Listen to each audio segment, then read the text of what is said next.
So really fortunate today to have a guest speaker. So I might just ask Roel from Maynilad to explain what they've done in the Philippines. I think a really interesting situation there, that they're probably really well advanced in the planning there and have had some COVID. So how's that plan been put into place? What were the issues there, and how's the plan being ramped up and maybe ramped down as well? So I thought we'll hand over. I was having a look at Maynilad's website today, and I thought that was really interesting, that we might get into it another time. There was another topic about how we help in our communities about hand washing. So there it's happened in the Philippines, but unfortunately we won't have time to delve into that today, but that might be a topic for another day about that particular response. How do we help hand washing in our communities? So Roel, are you still with us? Still here. Okay, I might hand over to you. Did you want to share your screen? Did you have something to put up? Okay, I'll stop. I prepared just 4 slides for this. This is for a quick. Okay, sure. Okay, over to you. So thanks for joining us.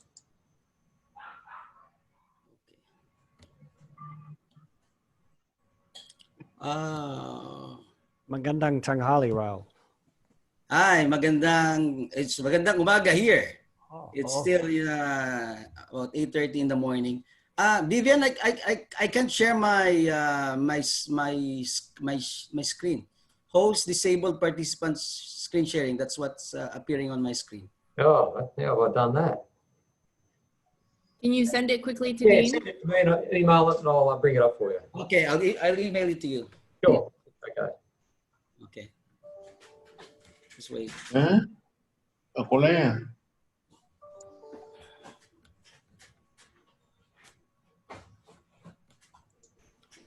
So, reply to Dean. Attach.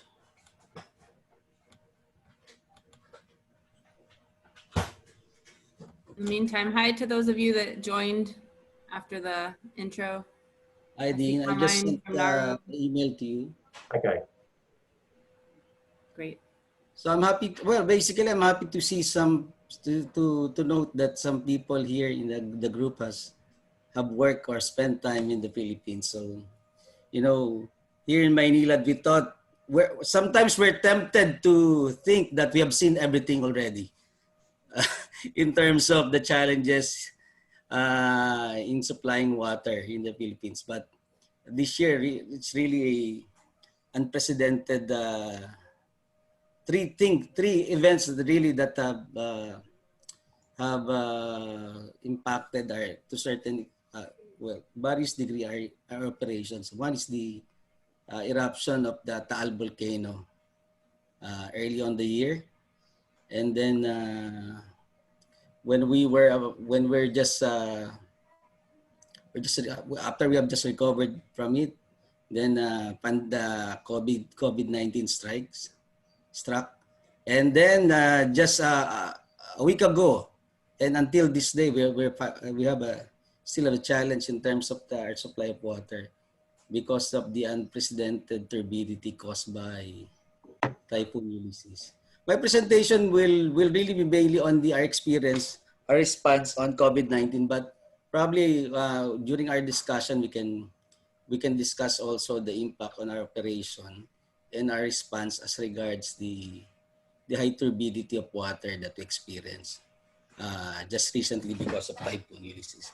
Just a quick background on Maynilad for those who are not yet familiar with us. We are the largest water utility in the Philippines in terms of customer base. So we have 9.74 million population that we are serving with about 1.45 million service connections. So you can just imagine how many people will be complaining if we fail to deliver on our obligations. No? And to certain degree, the service of water in here in Metro Manila has really improved a lot all through the years, so that our customers have expected so much more also from the water concessionaires.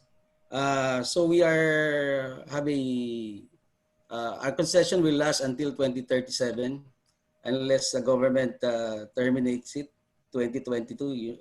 I know you're familiar with ongoing discussion with the status of our concession agreement. But hopefully before the year ends or early next year, there'll be some good news and resolution to that matter. Next slide, Dean, please. So basically, our COVID-19 response has three objectives. So one, of course, is to fulfill our obligation to our customers and to the nation in general to provide uninterrupted supply of water and provision of sanitation service, especially in times of COVID, no? When hand washing and water is really one of the key component of preventing and controlling the spread of the disease. So that's one. Well, we also want to ensure the welfare and safety of our employees, and of course, not only our employees, but also our partners. And finally, which is not the least of all the goals, is really managing the impact of the business on our financial goals. So we need to continue the service, and at the same time, we need to keep our cash flow, to also maintain our cash flow, because operating a large water utility really entails a lot of capital. Well, the basic elements of the response that we executed is, one, we established a COVID response team, and the management has given that team the full authority to design, develop, and execute COVID-19 protocol measures, and in coordination with the division heads. So even the president, in terms of decision making, relies on the COVID response team. So they have the full authority. This is led by my group, the Quality, Environment, Safety, and Occupational Safety and Health, and of course the Human Resources. While the team crafts the strategic overarching direction in terms of COVID response, at the same time the tactical aspects are given to the various division heads to ensure that enough human resources are deployed to ensure interrupted services, and of course to provide for their own business continuity in terms of manning. Also, despite the challenges early on of procuring PPEs, especially on the onset and even after 2 months after the onset of the COVID, we mustered enough logistical support for the PPEs of our employees. Not only the PPEs, but also we house most of our people in the plants. We house them in our plants and in some of our facilities. So we have to provide for their sleeping needs, transport, food allowances, and even health and vitamins requirements. And we also one thing that's good about our company is that we have a cadre of employees that we have trained to be innovative, and also have a spirit of volunteerism, so that during those times that PPEs were scarce, our employees were able to design and produce some of the PPEs that we use, specifically face masks and face shield, and even some of the disinfection equipment. Also, our supply chain was able to, since we already have, by the way, we already have a business we have a business continuity plan. We are certified business continuity management system. So some of those aspects, although not really aligned with a response to COVID, we're able to utilize many of the aspects of our BCPs for earthquake and for flooding, specifically in relation to the supply chain management, because we really have to ensure that the provision for our plants in terms of chemicals, pipes, spare parts are there, so that we're able to continue to run our plants and provide services.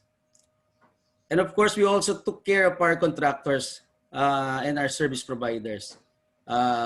We assisted them in terms of complying with the requirements of the government as regards testing, COVID testing prior to return to work. So that's it. And the final slide, Dean, please. Okay, so what have we learned? No, it really pays to be prepared, as Dean mentioned. We have a water safety plan already, which we have implemented since 2007, and which I think last 2019 was certified by the Department of Health as a water safety plan.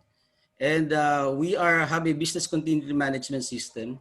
Well, specifically to respond, to respond to earthquakes and flooding. But early on, we were also developing our planned BCPs for other natural disasters such as volcanic eruption. And right now, we are also now crafting our BCP for pandemic based on the learnings that we had during this COVID-19.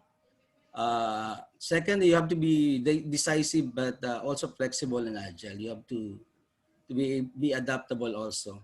And third, well, of course, communication is very important. While we set directions from the top, but those are really grounded based on the experiences of our people on the ground.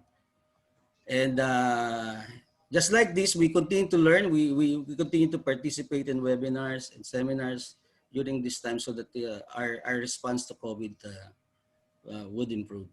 So those are, in a nutshell, our experiences in terms of the COVID-19. Thank you. Do you have any questions? And did you, I ran Cardno, a consulting business in the Philippines for about 6 years. And I'm just interested in, like, did you implement like a work from home type strategy for the utility? Because we certainly did for a consulting engineering business. Yeah.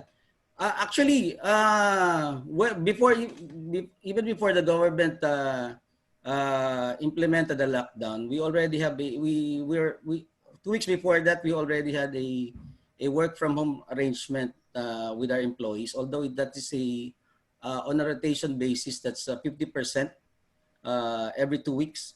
But when the lockdown was implemented by the government, so most of our employees, I think about 60% or 70% work remotely, while the rest are the staff or personnel of our plants, which we house inside our plants, inside our facilities, and provided them with all their needs. When the lockdown eased up a little bit sometime in May, early June, we implemented a 1/3 rotation, 1/3 employees rotation. Right now, we are back almost about 60%, 70%, but the rest of the 30% whose jobs can really be performed remotely, we decided most of them will be working remotely so that we can focus our resources on the critical or mission critical personnel. Good. No, that's good. Excellent. Thanks a lot, Roel. That was, sorry, I was just going to just one comment on that. I guess they're loving the not having to commute into the office up EDSA. Well, you'll be surprised when before the COVID-19, our experience. Well, although anecdotally, our experience is that before the COVID, most people want to work at home because of the traffic. After 3 months or 4 months in quarantine, they want to work in the office because suddenly they realize that we are more productive in the office rather than at home. So we were trying to strike a balance as regards the needs of our employees in that regard.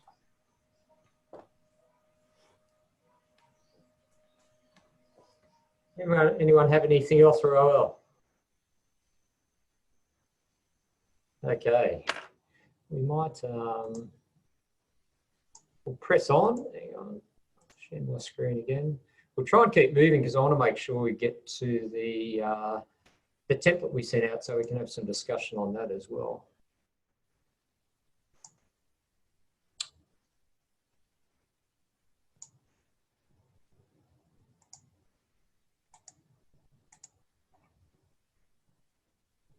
Okay, so we had New Aid. Andre, did you manage to join us? We have Andre there. Not sure. Andre was heading into the office when I spoke to him earlier. Anyone from UA? Oh, Andre, yes, Andre's there. Can you hear us, Andre?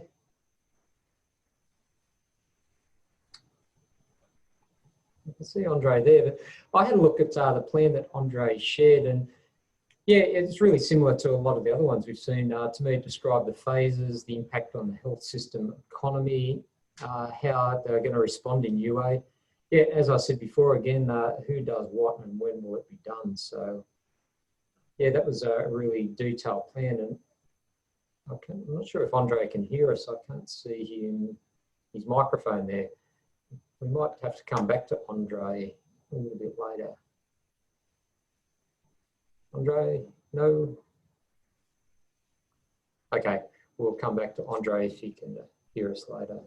But thanks for sharing that with us from UA, Andre. Joseph sent me the plan from Majuro.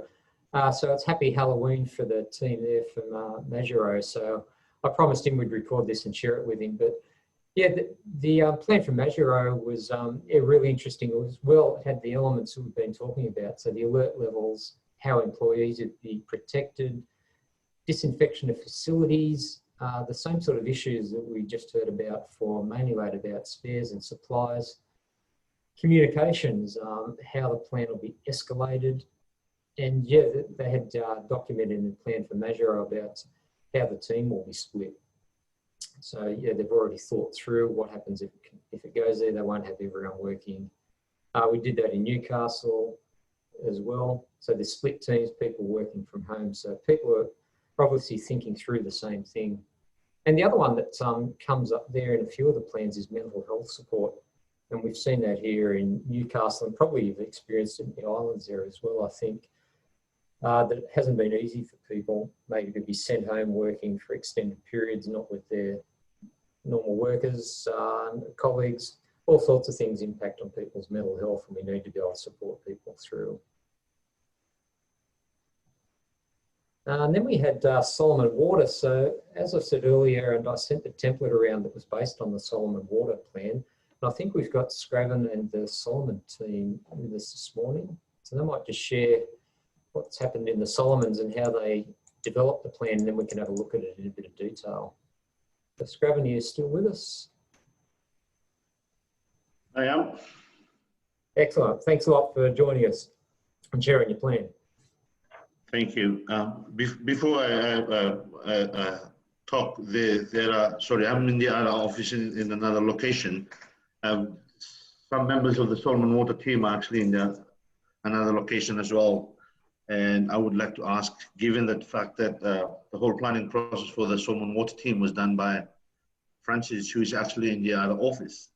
And I would like him to give him the opportunity to share what was our experience, and the whole team members can chip in as and when we want. Yeah, that'd be excellent. Thanks. Thanks, Oscar.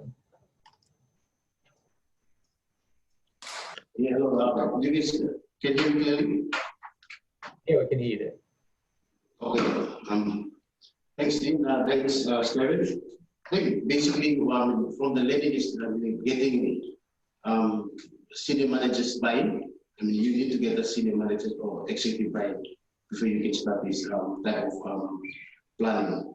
And then the other thing is actually identifying the risk from this pandemic. What are the risks to your organization before you start the planning? Because if you don't correctly identify the risk from this pandemic, then you will not have a best possible plan for this pandemic.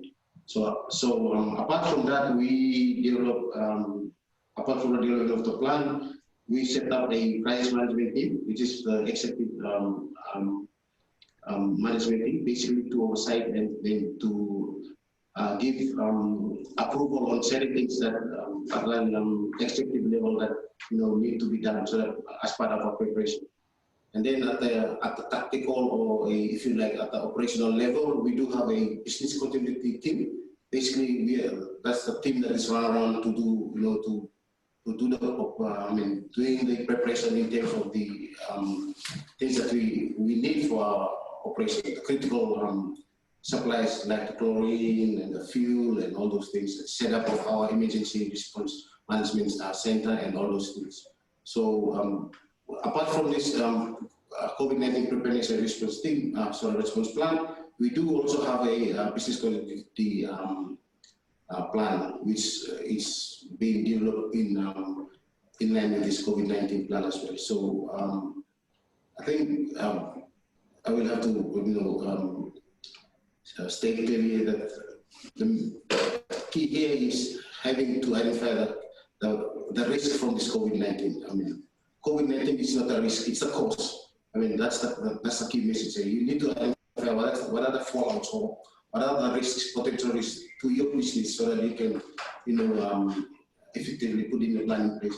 And then the support from your senior management is so critical, so that you can have the buy-in, so that all department can, have a buy-in, and so that this plan become practical. If it is done along without the buy-in from all departments and all your executive, then this is just a plan. Nobody will have a buy-in.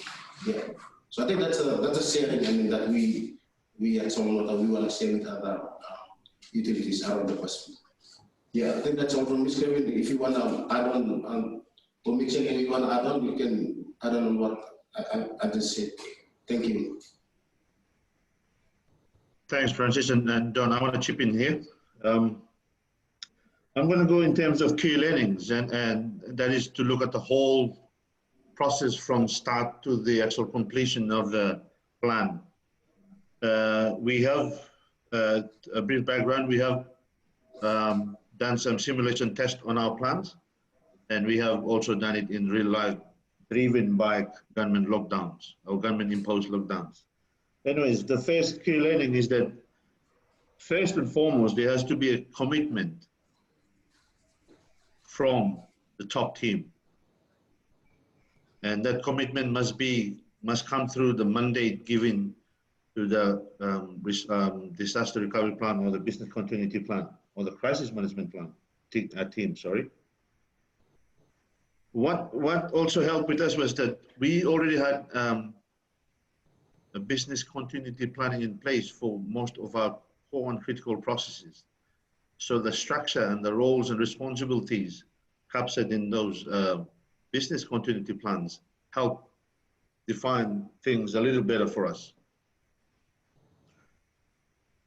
Also with that, when we looked at our critical functions, taking into consideration the challenges brought about by COVID-19, which is quite different in nature to the sort of crisis that we have already discussed and simulated, we need to do a whole set of workshops to understand for ourselves what are the risks that are forthcoming and what should be our response plans.